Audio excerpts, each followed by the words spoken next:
Hey guys, Gloucester 42, Scale Model Alberta. I hope this finds everyone well.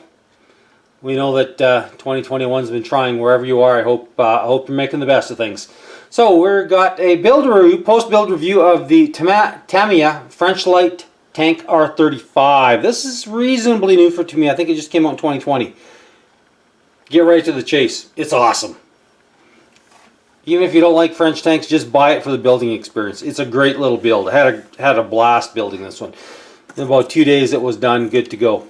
So anyway, we have the typical new Tamiya link-to-link tracks along the edge. We've got a long runner on the top, a long runner on the bottom, link-to-link on the corner. They match up perfectly. You don't have to worry about setting the tension or pulley at the back. It just lines up with the exact correct amount of tracks.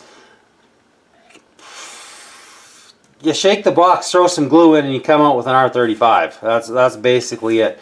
I did add some a little bit more cast texture to the cast areas, the front, the top, and the turret, of course.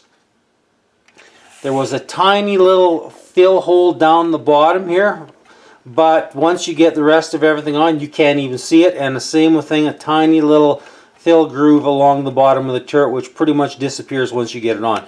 It comes with one figure, which is really nice figure, nicely detailed.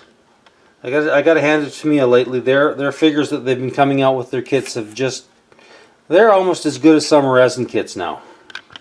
So anyway, it's a pretty doggone short box review because, like I said, it was a pretty doggone simple build.